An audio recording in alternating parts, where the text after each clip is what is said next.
All right.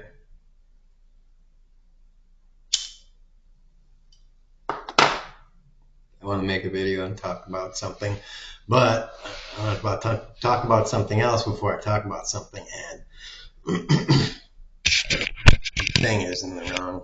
There we go. Now it's a little bit centered better. Ugh, look at my hair. That's what I want to talk about. My appearance. Ugh. I look more bumly.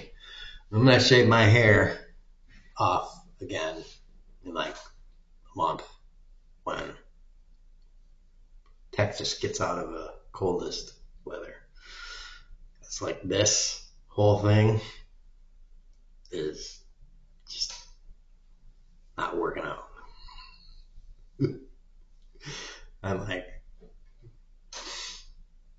I don't style myself. I'm not into all that. So I'm into the unrefined look.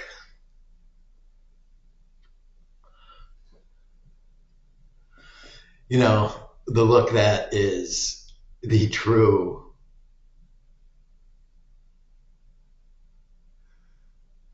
I don't know, bum.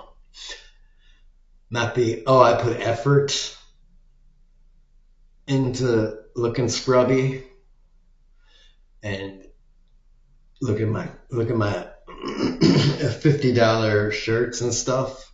But like my hair's like I ran a comb through it and like it looks scruffy and stuff. No, like OG actual scruffy and stuff.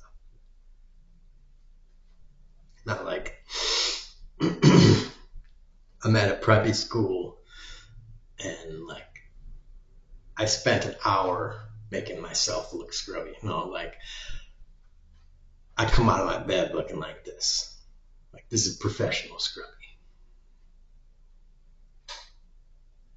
This takes about 30 seconds to prepare.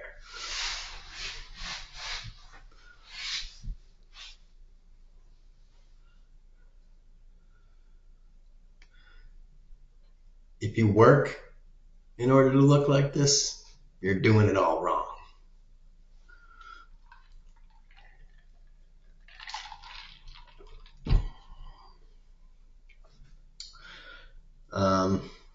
So anyways, about Star Trek.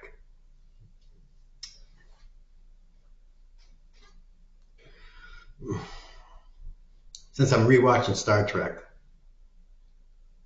because I was able to get Paramount Plus at an extreme discount, the only way you should get Paramount Plus because let's just face it, Paramount, your streaming service sucks ass. Uh, Not because the streaming sucks ass, but because you've got nothing that anybody wants.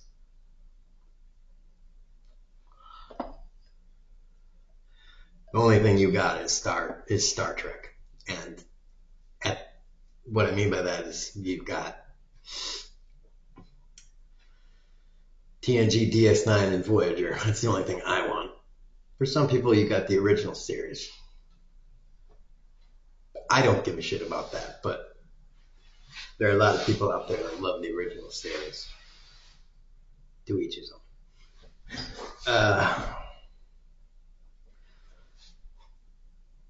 Enterprise is fun every once in a blue moon or whatever. But outside of those, I have to say I tried watching Discovery for a while, and I mean, I just couldn't take it. I think I think one of the biggest things, one of the biggest problems with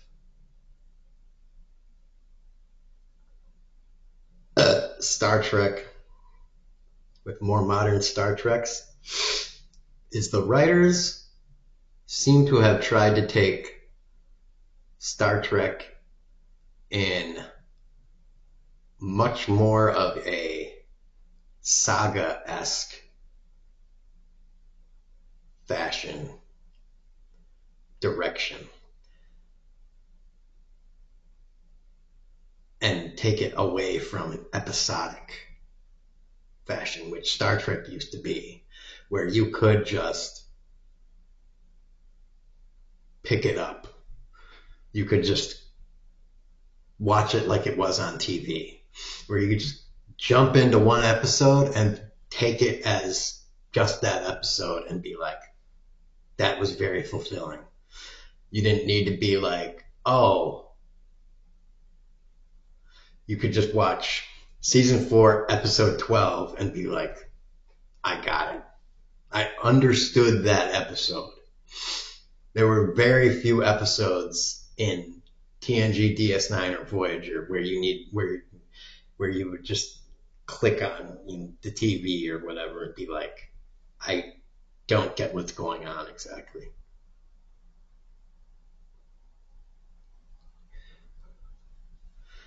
That was like super duper rare. And they did that mainly because it was the era of TV.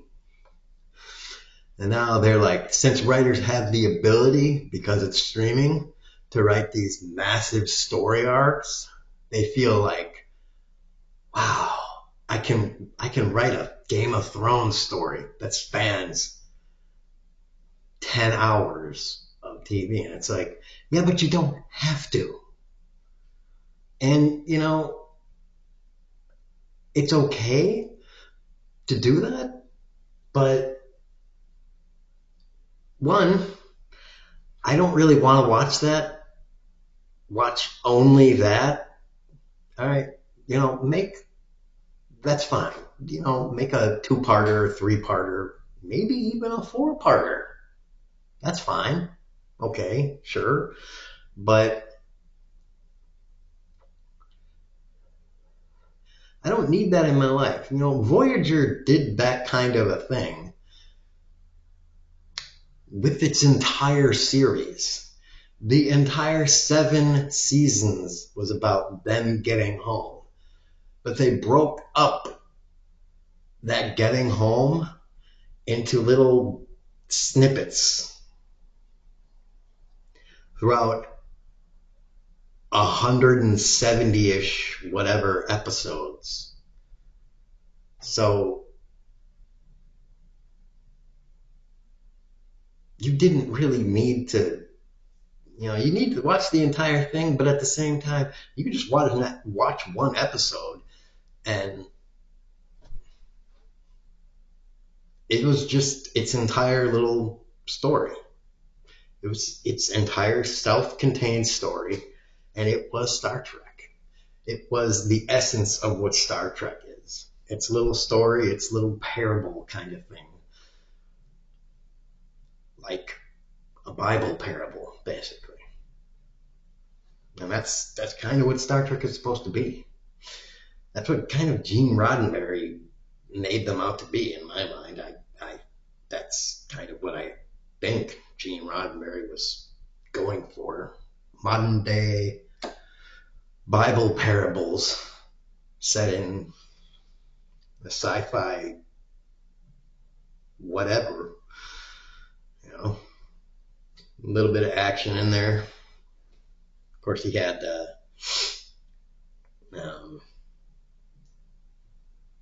Kirk, whatever the actor is, Rocket Man. But yeah, it's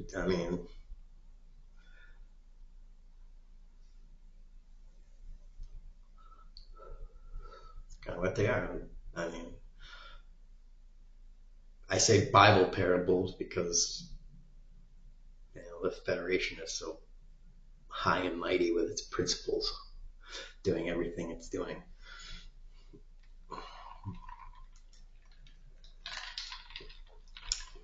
And the Bible is so high and mighty with its principles. Of course, Bible thumpers are very high and mighty with their principles, but they're a lot of them. Enough of them don't follow through on it that they just make it so unpalatable for people that are not, people like me that are just like, I don't want to be associated with any of you.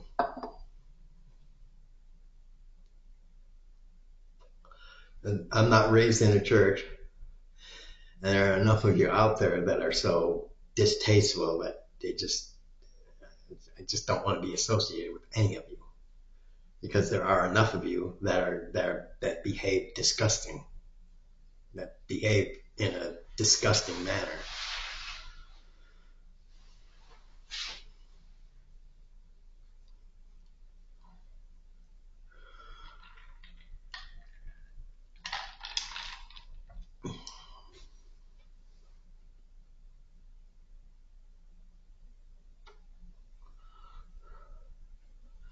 Contrary to the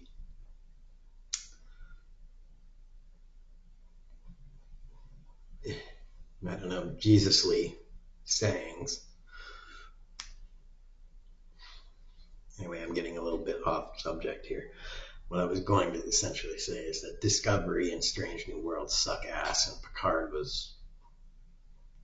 There were so many things about Picard that just, particularly like the first episode. I think it was in the first episode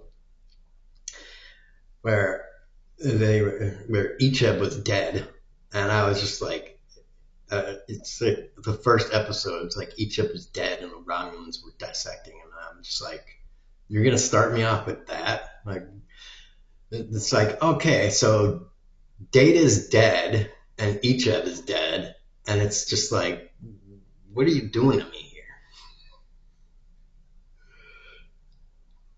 It's just like you're starting me off with the same vibe that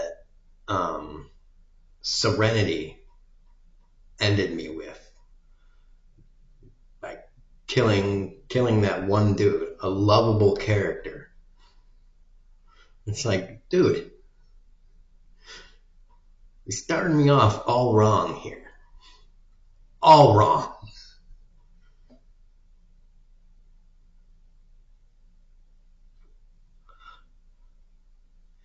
You can't like kill off a fucking lovable character right at the beginning of a fucking series. It's just all wrong.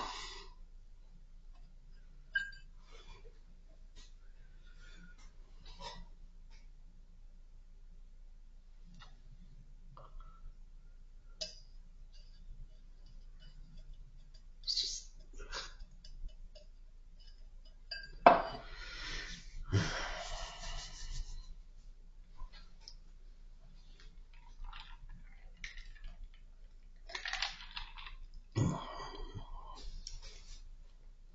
I don't even know why Patrick Stewart came back for that series, anyways. That was such a. Everything about that was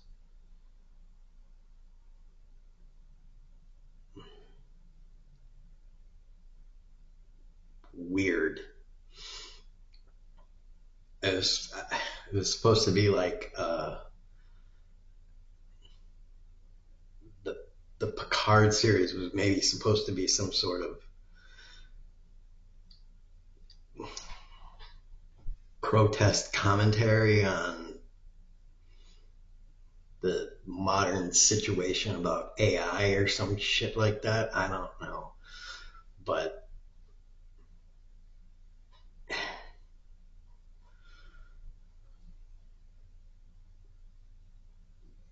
you know, I think humanity should be much more worried about not the hammer, but the person wielding the hammer. All right. You understand? All right. Because AI itself might be bad if it's sentient, but, if it's sentient, then it's sentient. So, worry about sentient aliens too. But our AI isn't even really AI. It's just a, very complex computer program that looks smart. Anyways, it's another tangent. I'm basically saying these Star Trek series suck by comparison. And I think that's why, if you look at the stats of Strange New Worlds and Discovery, viewership, number of episodes, all that stuff, and compare them to the other series,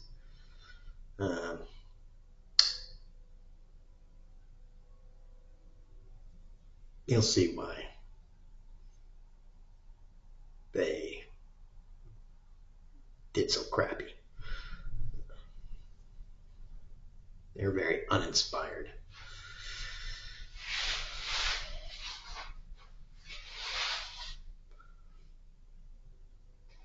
Don't really have a whole lot to offer. And like I said,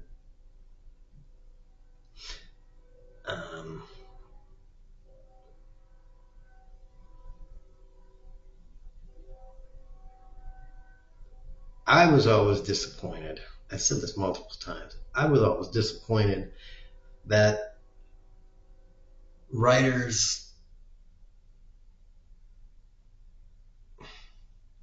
I don't know, I guess it was Paramount or CBS or someone within those companies, or people that had worked in the Star Trek franchise, someone, somewhere, never proposed a series, or maybe they proposed it but never actually got it through.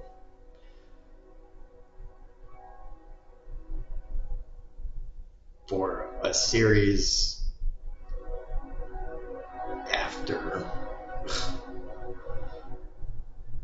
There's a train. Right on cue. Hold on. Okay, looks like the train finally passed. Jeez, it was a big one. Like I said, like I was saying, a series where after the whole Dominion War and after Voyager gets back,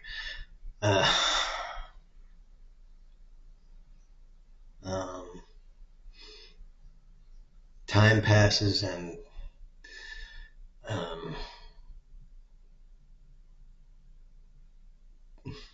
well, my idea was always that because of the Dominion War, my idea was that essentially, because of all the stuff that happened,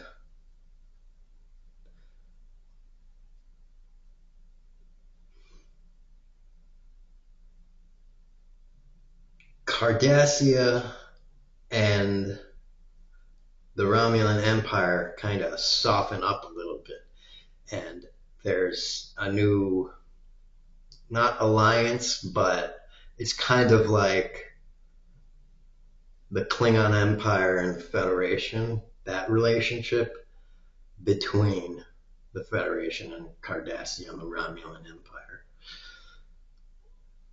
So it's kind of like a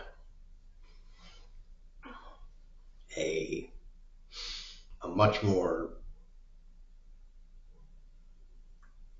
friendly situation forms between the Federation, Klingons, Cardassians, and the Romulans, maybe even the Breen too. But the Breens seem to have always been kind of xenophobic.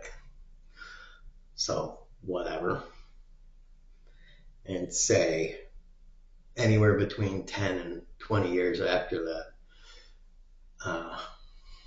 the Federation, 10 to 20 years after Voyager gets back from the Delta Quadrant,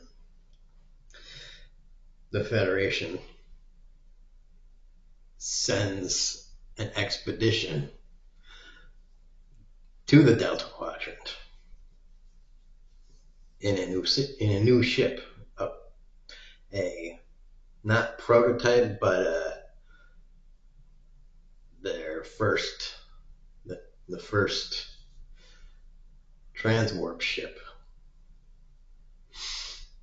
transwarp capable ship that the Federation has developed in collaboration with, of course, Federation people, but in collaboration with Cardassian scientists and Romulan scientists. And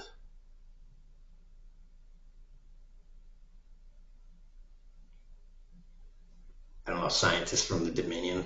I don't know how that plays out. Shapeshifter scientists, but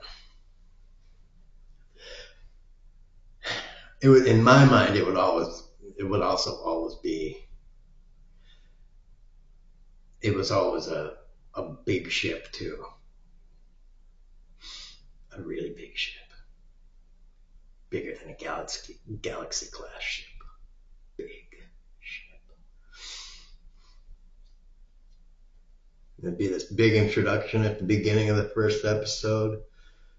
Yeah, the crew complement is like over 2,000, over 3,000, blah blah blah. And because of this new collaboration and fellowship, whatever you want to call it, I mean, uneasy alliance. You should,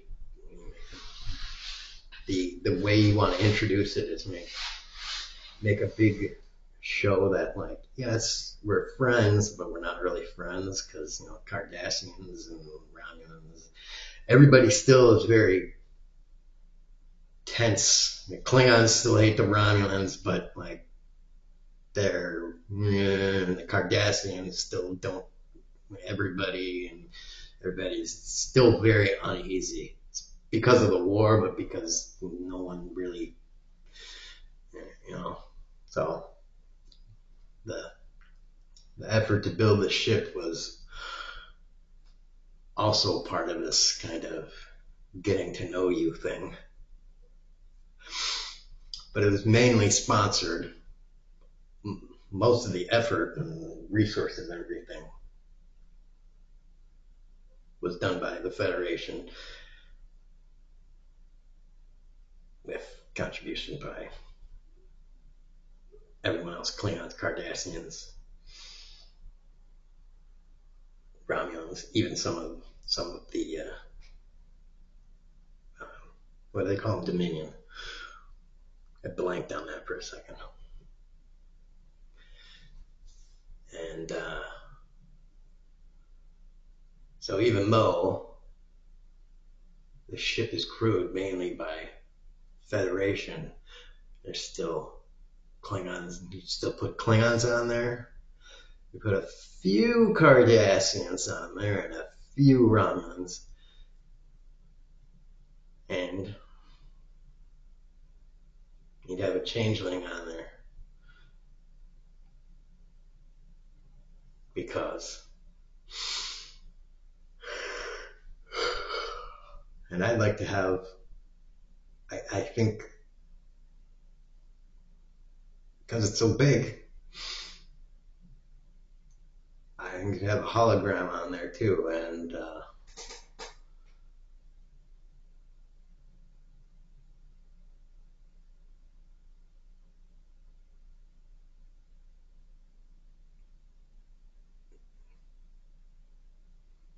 either, in addition to the hologram, either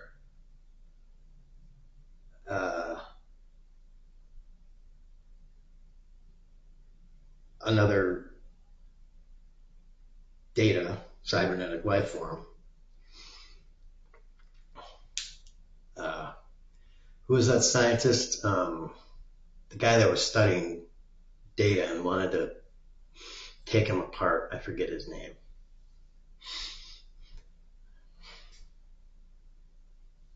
Whatever. Because You can't use Brent Spiner anymore. He's too old. So, but you could make another Soon type Android, or you could just you could have him, you could have that, I forget the guy's name. Could have him say, you know, I made an Android, but I had inspiration and I just kind of went an entirely different way and I successfully created my own type of Android.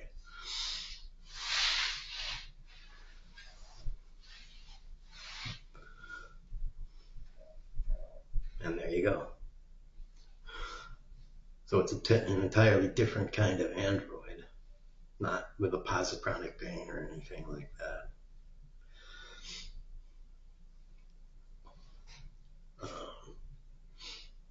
So yeah, it's an Android, but a different kind of Android, a different breed of Android.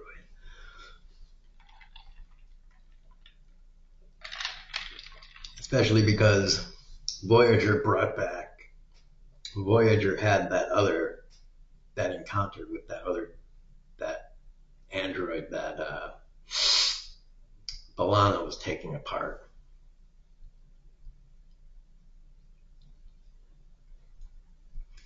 So, whatever.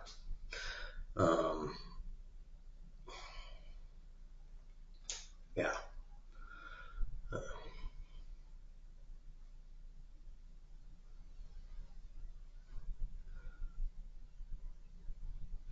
I have my own thing, my own other edition.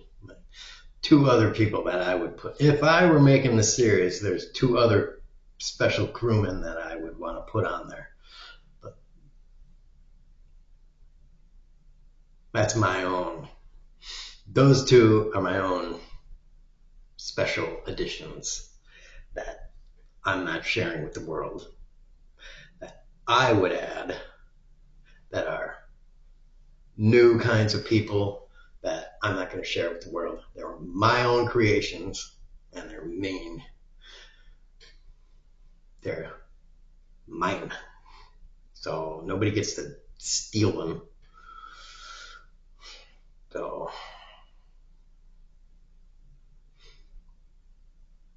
the ship would basically go there, and the reason the Federation would want to send that ship to the Delta Quadrant is to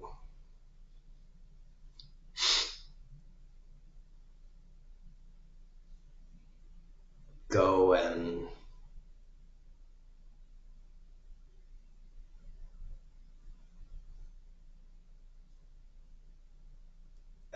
it's basically a rehashing of all the steps that Voyager took and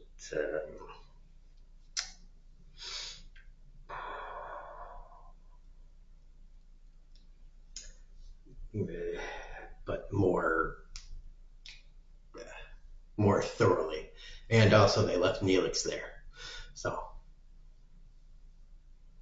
make more, establish more definitive contact, that sort of thing. But like I said, there's a lot of story to work with. All of those things, all of those episodes that Voyager had, all that narrative that Voyager had, there's a lot to work with there and build off of.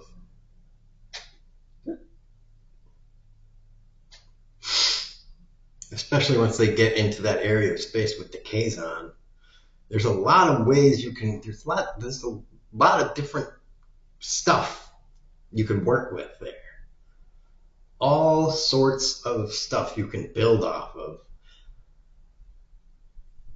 in every which direction. And it doesn't have to be saga-esque. You can just, do one-off episodes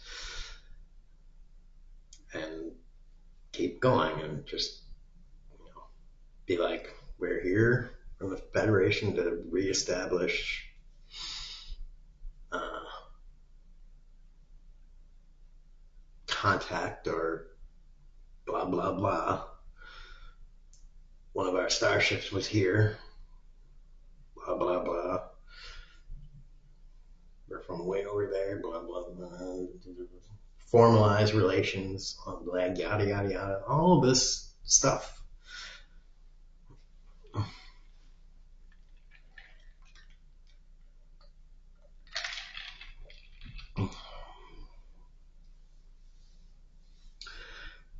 Where this is our first ship. There's going to be more, all these things.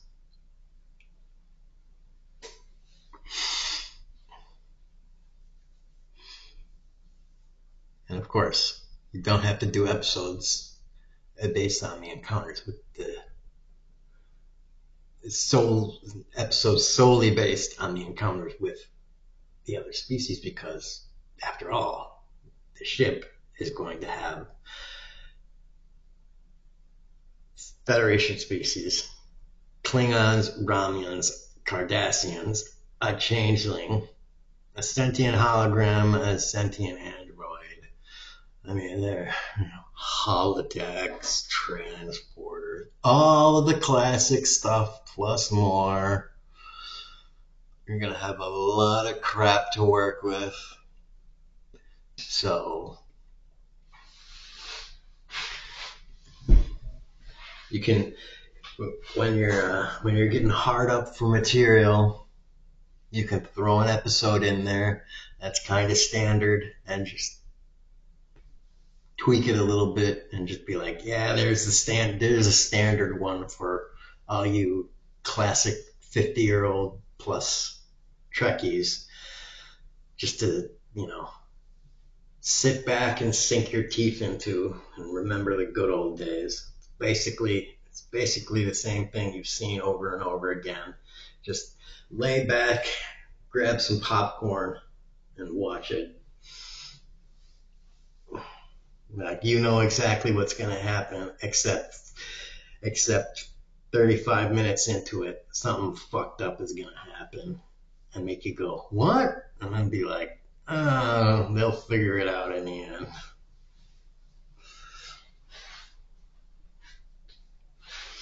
And everything will go back to the way it was before at the beginning of the episode, and everything will be fine. And then you'll go back to your real life and realize, wow, shit is fucked up.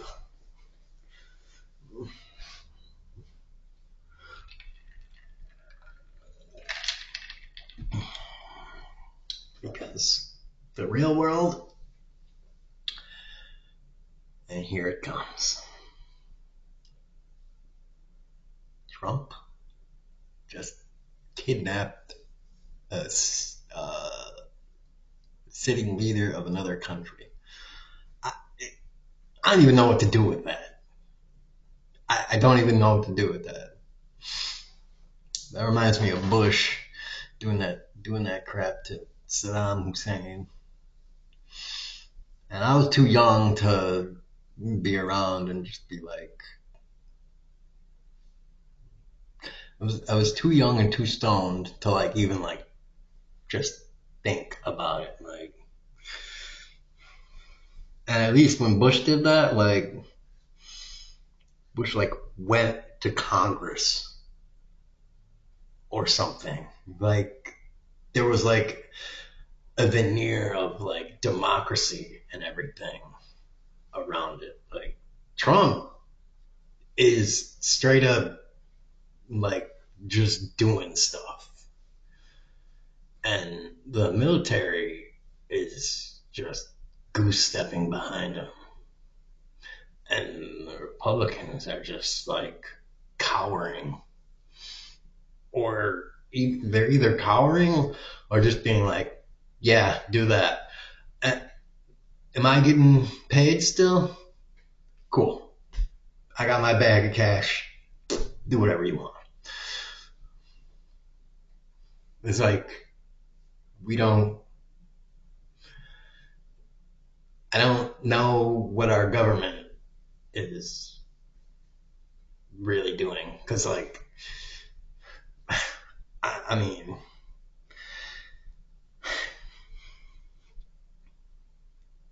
I got what I need. I think that's what I think that should be our country's slogan is I got what I need. That should be America. America. I got what I need. Not even fuck everybody else. Just I got what I need.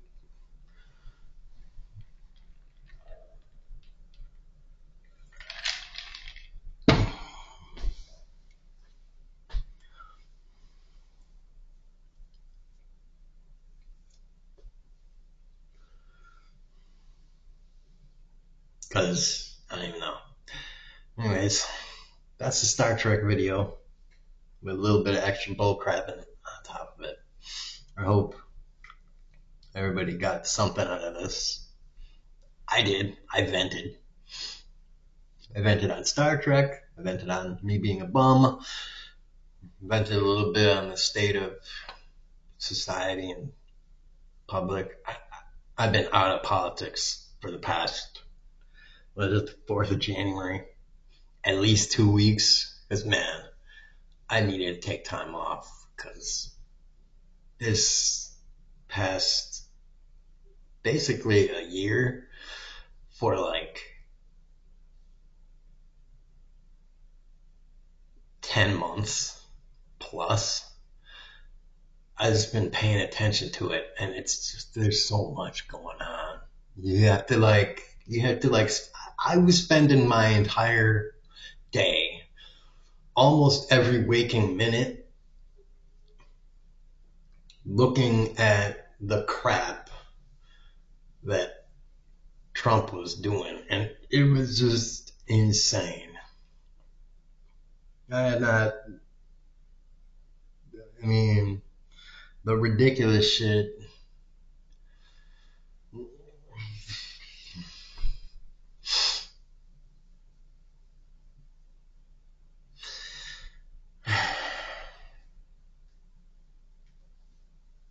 It's just ridiculous. You didn't. You're not supposed to have to be such a watchdog on this country. You're not supposed to need to be a watchdog on America. This country is just supposed to be good. I think that's kind of the essence of our time. It's gotten so messed up because we just assumed too much too much good natured behavior on the part of our leaders. And disreputable, dishonorable people have put on a good face and a good show and done the dance to get into office. And then once they're there, they just do a bunch of bull crap, and they either do all that in order to get in there and just take money, or whatever they need to do. No one gets in there to be good people. I don't know. Too much incentive to be a corrupt a-hole in the positions of leadership in America. Maybe we need to go back to or switch to a more Klingon kind of leadership where you should be able to challenge elected leaders to a death match for their position of power.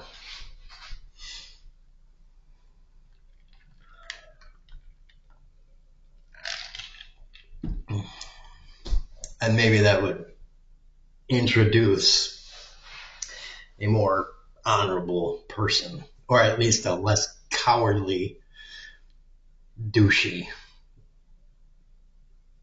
two-faced, lying bastard into everything. I mean, we would have meatheads there, but you know, at least we wouldn't have these kinds of dickholes.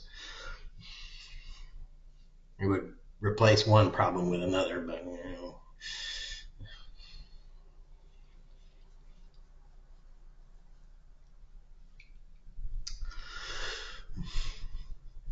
I mean, you know, Neil Tyson was a wrestler when he was growing up, when he was in high school, and he grew up to be an astrophysicist. So I mean, you know, dorks can still learn how to fight.